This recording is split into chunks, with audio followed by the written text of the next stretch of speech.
প্রতিবন্ধী শিশুরা কি বাবা মায়ের পাপের ফসল? টয়লেটে যাওয়ার সময় মাথায় ঘোমটা দেওয়া কি আবশ্যক? নামাজরত অবস্থায় প্রসাবের ফোঁটা বের হলে কি করণীয়? ঋণ পরিশোধের জন্য কিছু একটা আমল বলুন। নামাজের সূরার সিরিয়াল রক্ষা করা কি জরুরি না? ফজর নামাজের আজানে আসসালাতু খায়রুম মিনান নাওম বলার সময় আমরা উত্তরে কি পড়ব? নামাজে দাঁড়ানোর পর নাকি ডান পায়ের বুড়ো আঙ্গুল নাড়ানো যায় না, এটা কি সত্য? আমাদের দেশে সচরাচর দেখা যায় মৃত ব্যক্তিকে গোসল দেওয়ার পর গোসল দেওয়ার স্থানে 41 দিন পর্যন্ত কাউকে যেতে মানা করা হয়। সেখানে সন্ধ্যাবেলা 41 দিন পর্যন্ত আগরবাতি বা মোমবাতি জ্বালানো হয়, এটা কি শরীয়ত সম্মত? মৃত ব্যক্তির জন্য দোয়া করার সুন্নাহ পদ্ধতি কি? অবাধ্য সন্তানকে বাধ্য করার কোনো উপায় আছে কি?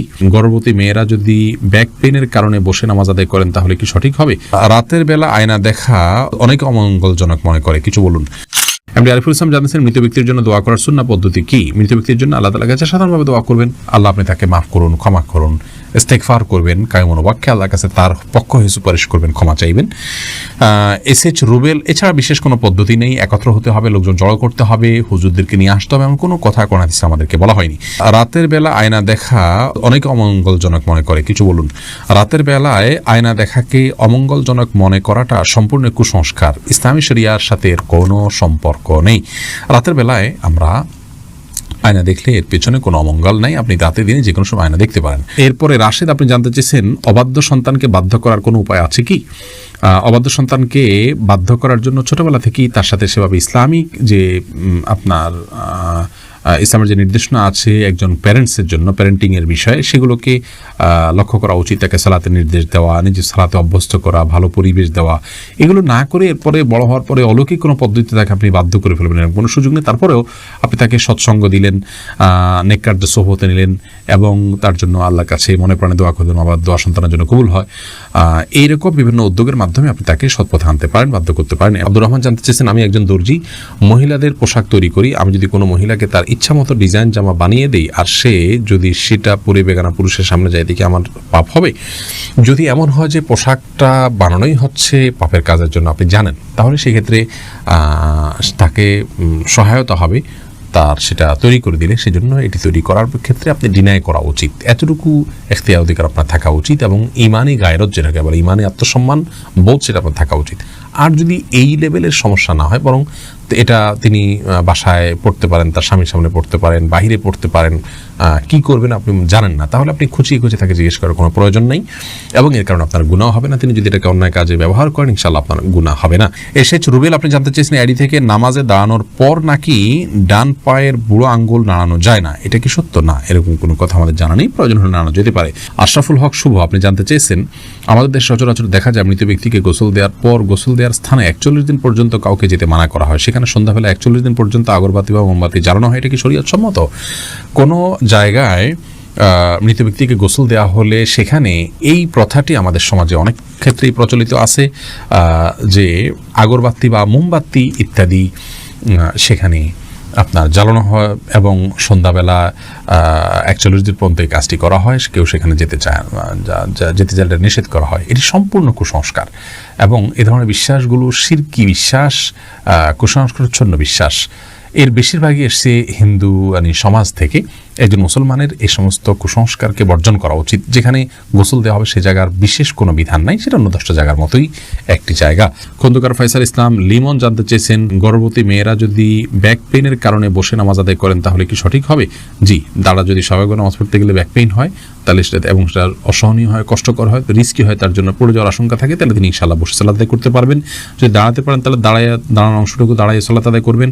এরপর রুকু সিজদা করাটা তার জন্য কষ্টকর হলে পরে বাকি অংশটা চেয়ারে বসে সালাত আদায় করবেন। আর যদি এটুকুও কষ্ট করে তাহলে পুরোটুকুই বসে সালাত আদায় করতে পারেন। মাহমুদুল হাসান ভুঁইয়া, আপনি জানতে চেয়েছেন ফজর নামাজের আজানে আসসালাতু খায়রুম মিনান নাওম বলার সময় আমরা উত্তরে কি পড়ব? এক্ষেত্রে জমহুর ফুকাহা বা বেশিরভাগ ইমামগণের মত হলো সাদাকতা ওয়া বারারতা। আসসালাতু খায়রুম মিনান নাওম মানে হলো সালাত বা নামাজ, এটা ঘুম থেকে উত্তম। এটি যখন মুয়াজ্জিন বলবেন তখন তাকে বলতে হয় সাদাকতা ওয়া বারারতা, অর্থাৎ হে মুয়াজ্জিন তুমি সত্য বলেছো এবং ভালো বলেছো, ভালো কাজ করেছো। এই কথা বেশিরভাগ ফুকাহা একরাম বা জমহুর ফুকাহা একরাম বলতে বলেছেন মুয়াজ্জিনের জবাবে এবং একটি রিওয়ায়াতে এটি এসছে, যদিও রিওয়ায়াতটা সনদকে অনেক মুহাদ্দিসগণ যায়িফ বলেছেন।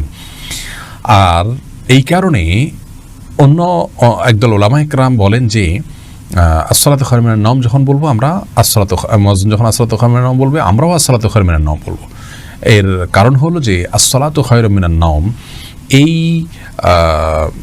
বাক্যটি মুয়াজ্জিনের বাক্য। আর এক্ষেত্রে নবী আলাইহিস সালামের সাধারণ যে নির্দেশনা বুখারী মুসলিমে আসছে যে ফাকুলু মিসলা মা ইয়াকুল ইযা সামি'তুমুন নিদা, যখন তোমরা মুয়াজ্জিনের আযান শুনবে ফাকুলু মিসলা মা ইয়াকুল মুয়াজ্জিন, তখন মুয়াজ্জিন যা বলবে হুবহু তোমরা তা বলো।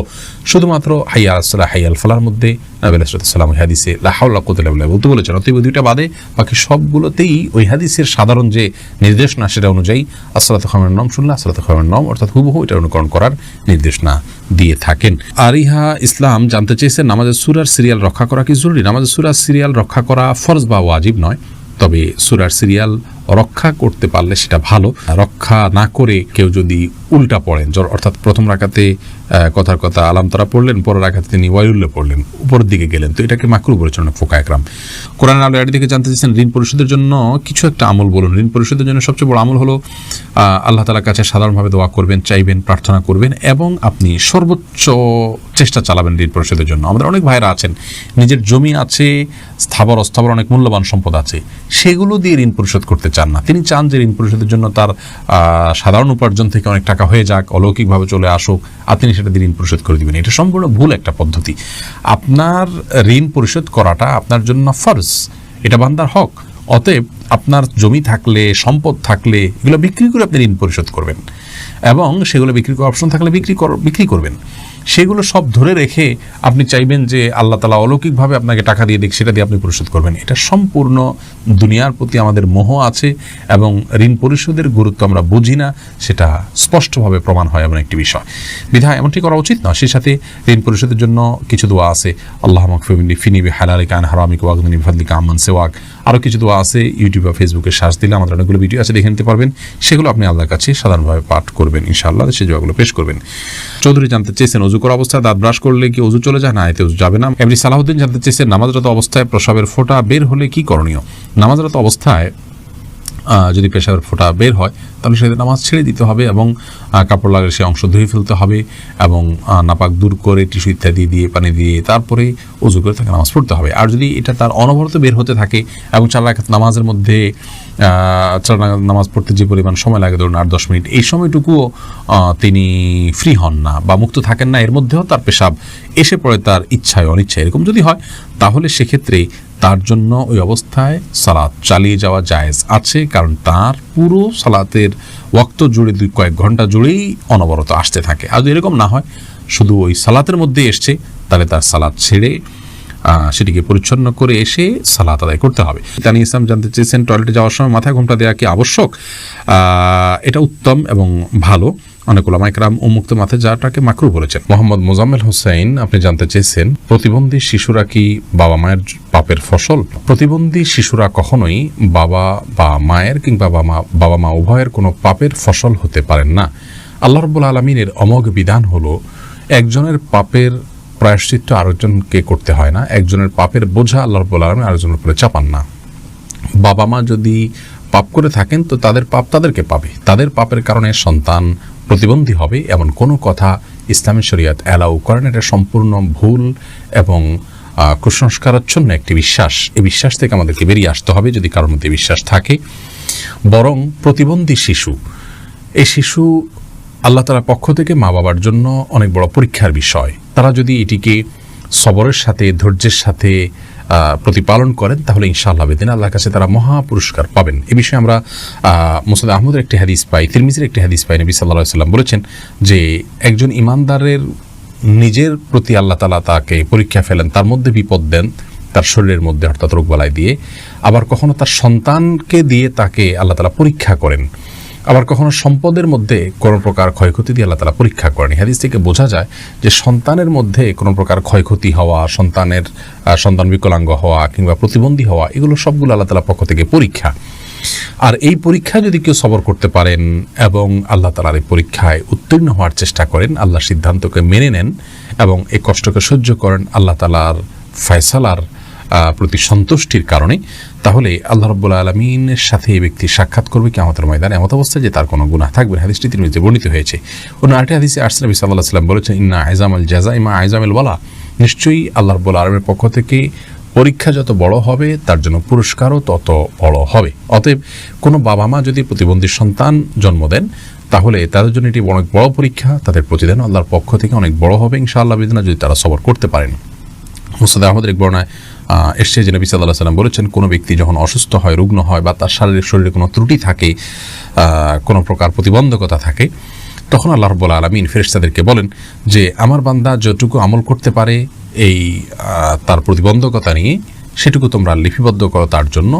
এরপরে তাকে যদি আমি সুস্থতা দিয়ে দেই, তাহলে তো যেটুকু তার অসুস্থতা ছিল, প্রতিবন্ধকতা ছিল, সেগুলো থেকে এটি কাফারা হয়ে গেল এই কষ্ট সহ্য করার কারণে। তার কোনো গুনাহ, ভুল, ত্রুটি, বিচ্যুতি ইত্যাদি থাকলে সেগুলো আল্লাহ কাফারা দিয়ে দিবেন। আর যদি সেই ব্যক্তি অবস্থায় মৃত্যুবরণ করে, তবু আল্লাহ তাআলা তার প্রতি অনুগ্রহ করবেন, রহমত করবেন এবং তাকে মাগফিরাত নসিব করবেন। অতএব বিকলাঙ্গ হওয়া এটা কোনো দোষের বিষয় নয়। আর সন্তান বিকলাঙ্গ হলে সেটা বাবা মার পাপের ফসল, এই কথাটি মূর্খতা সুলভ কথা।